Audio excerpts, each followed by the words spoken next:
सदारती निज़ाम के हवाले से इमरान ख़ान ने बहुत बड़ा इशारा दे दिया है और ये एक इशारा एक ऐसे वक्त पर आया है जब इमरान ख़ान कम अज़ कम अगर धांधली भी हो जाए, कोई बहुत बड़ा जुल्म भी हो जाए तो 2/3 अक्सरियत के लिए तैयार हैं। 2/3 अक्सरियत इमरान ख़ान का इंतज़ार कर रही है और ऐसे मौके पर इमरान ख़ान का ये ऐलान बहुत ज़्यादा अहमियत का हामिल है। जबकि दूसरी जानिब लेफ्टिनेंट जनरल रिटायर्ड फैज़ हमीद की पाकिस्तान तहरीक-ए-इंसाफ में शमूलियत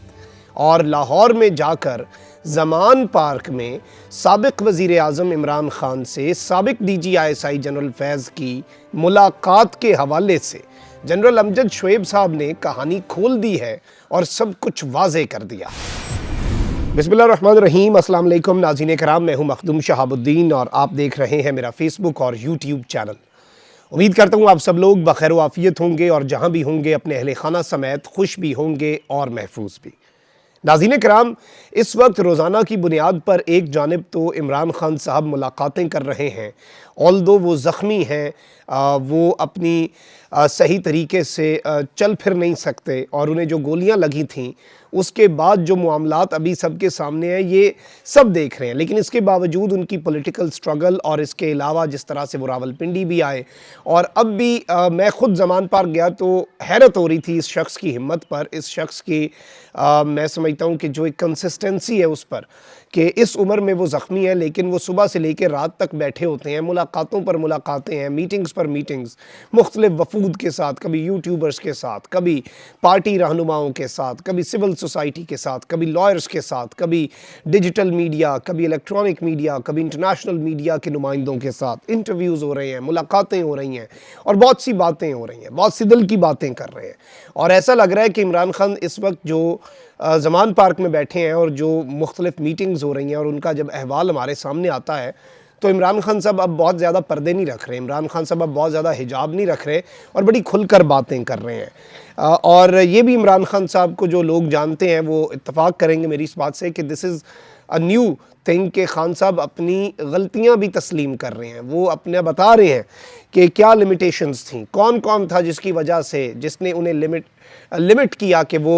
इक़दामात ना कर सकें, अपने जो मकासद थे, अपने जो वादे थे, अपने जो नारे थे उन्हें मुकम्मल तौर पर पूरा ना कर सकें। जनरल क़मर जावेद बाजवा पर खुलकर इमरान ख़ान साहब ना सिर्फ बात कर रहे हैं बल्कि तनकीद के तीर भी बरसा रहे हैं और जनरल बाजवा जो हैं उनके हवाले से बहुत सी चीज़ें जो दूसरी जानिब से भी आ रही हैं उन पर भी क्लैरिटी मिल रही है। बैक टू बैक मुलाकातों के अंदर चीज़ें सामने आ रही हैं और नए chief of the army staff general Syed Asim Munir, उनके लिए भी पैगाम था कि हमें उम्मीद है कि पिछले आर्मी चीफ वाली पॉलिसी नया आर्मी चीफ लेकर नहीं चलेगा। ये भी इमरान ख़ान साहब बैक टू बैक बातें रिपीट करते हुए जा रहे हैं और ये मैसेजेस जो हैं ये कम्युनिकेट हो रहे हैं और यही तरीका होता है मैसेजेस कम्युनिकेट करने का, बताने का। अब यहाँ पर मैं आपको ये बता दूँ कि खान साहब ने प्रेसिडेंशियल सिस्टम जो है, इस्लामी सदारती निज़ाम, या फिर आप देख लें कि अमेरिका में सदारती निज़ाम है, रूस में सदारती निज़ाम है, तुर्की में सदारती निज़ाम है, चीन में सदारती निज़ाम है, इसके हवाले से खान साहब से रिसेंटली हुआ है एक बड़ा अहम सवाल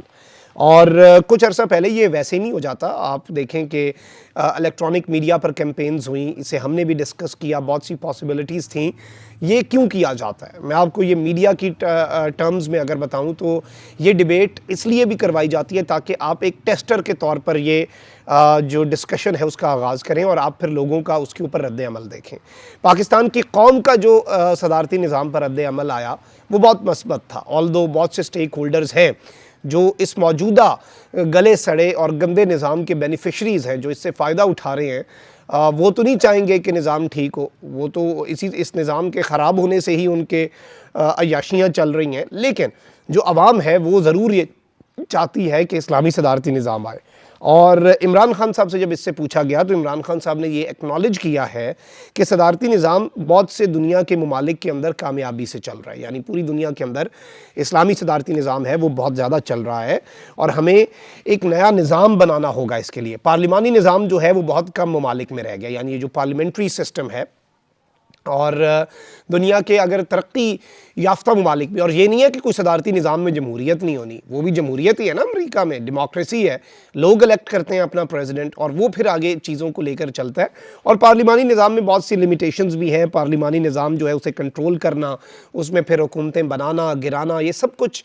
बहुत ज़्यादा आसान हो जाता है। और ये चीज़ खान साहब ने भी एक्नॉलेज की और वो इस निज़ाम से तंग हैं, ये चीज़ कंफर्म है, उन्हें देख के भी पता चल जाता है जब आप उनसे पार्लिमानी निज़ाम और सदारती निज़ाम का कंपैरिजन पूछें। अब इमरान खान साहब ने ये बात तो कही कि डिबेट वैसे अभी मज़ीद बढ़ेगी क्योंकि खान साहब की 2/3 मेजॉरिटी तो कंफर्म हो चुकी है, उससे अगर रोका जाता है फिर तो सियासी इस्तेहकाम नहीं आएगा। लेकिन धांधली की भी एक सर्टेन लिमिट होती है ना धांधली की। आप एक बंदा 80,000 वोट ले रहा है, एक 10,000, आप 10,000 वाले को तो नहीं जिता सकते। धांधली नॉर्मल ऐसे केसेस में होती है, एक बंदे ने 80,000 वोट ले लिया, दूसरे ने 60-70 ले लिया तो किसी के साथ ज़्यादती कर दी गई, उसका भी एक मार्जिन है 2 नंबरी का। लेकिन इसी तरह से खान साहब की तो क्लियर मेजॉरिटी है और खान साहब की तो 3/4 3/4 तक वो जा सकते हैं। अगर उनके साथ कोई बहुत ज़्यादा वो भी किया गया तो 2/3 तो कम अज़ कम मैं समझता हूँ इस वक्त इमरान खान साहब का हक बनता है। अगर पब्लिक पल्स को देखें अभी तक की, आगे जाके जो मर्ज़ी अवाम सोचे, अवाम का फ़ैसला है, अवाम जिसे मर्ज़ी मुंतखब करे। लेकिन अब खान साहब ने ये बात ज़रूर कही कि नया निज़ाम बनाना होगा और ये एक नया और बड़ा लंबा प्रोसेस होगा। इसमें ज़ाहिर बात है नए सूबे बनेंगे, नया इंतज़ामी ढांचा बनेगा, लेकिन ये निज़ाम इन द लॉन्गर रन हो सकता है। और इसी से तो खौफज़दा थे, इसीलिए तो रिजीम चेंज ऑपरेशन की हामी भरी पीडीएम की जमातों ने कि खान अपनी मर्ज़ी का चीफ़ लाएगा, फिर वो चीफ़ इंश्योर करेगा कि खान की 2/3 मेजॉरिटी आए और फिर सदारती निज़ाम आ जाएगा। चलें वो बंदा तो रिटायर हो गया और उस बंदे की मुलाकात पे भी आते हैं। लेकिन आपने रिजीम चेंज ऑपरेशन से खुद इंश्योर किया, जो काम उस बंदे ने इंश्योर करना था आपके बकौल जनरल फैज़ ने कि खान साहब 2/3 लें, ये अब 13 की 13 अपोजिशन जमातों ने इंश्योर कर लिया कि खान साहब की 2/3 मेजॉरिटी हो जाए। अब यहाँ पर एक जानिब तो नून लीग के सब तज्जिया कार और साफ़ी कह रहे हैं कि इमरान खान के हाथ से गेम निकल गई, वो नैरेटिव बनाने की कोशिश कर रहे हैं, इमरान खान साहब बेबस हो चुके हैं, वो असम्बलीज़ भी डिज़ोल्व नहीं कर सकेंगी। और जबकि दूसरी जानिब इमरान खान ने अपने सारे कार्ड सीने से लगाए हुए हैं। रियलिटी बहुत डिफरेंट है, इकॉनमी इनसे कंट्रोल हो नहीं रही, इसहाक डार की दौड़ें, सियासी दौड़ें मईशत के लिए नहीं, अपनी सियासत बचाने के लिए इसी सिलसिले की कड़ी हैं और इसका हल सिर्फ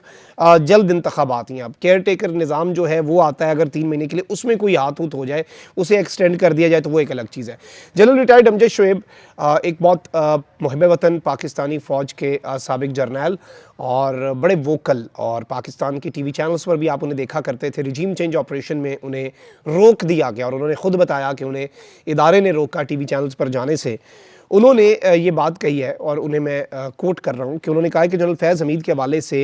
र्यूमर्स है और ये बताया जा रहा है कि जनरल फैज़ को इमरान, ज़ाहिर बात है ये पिछले 2-3 साल में हो रहा है कि जनरल फैज़ को इमरान खान के साथ नत्थी कर दिया जाता है, ऐसे प्रटेंड किया जा रहा है और ऐसा एक नैरेटिव बनाया जा रहा है कि जनरल फैज़ तो इमरान खान का सब कुछ है और इमरान खान की सियासत के एक बड़े आम स्टेक होल्डर हैं। और ख़बर ये फैलाई जा रही है दूसरे सर्कल से कि जनरल फैज़ जो हैं वो ज़मान पार्क में इमरान खान साहब से मुलाकात के लिए गए और इमरान खान साहब से मुलाकात के अंदर उन्होंने पीटीआई में शमूलियत की ख्वाहिश का इजहार किया और कहा कि मैं तो पीटीआई का ही हूँ।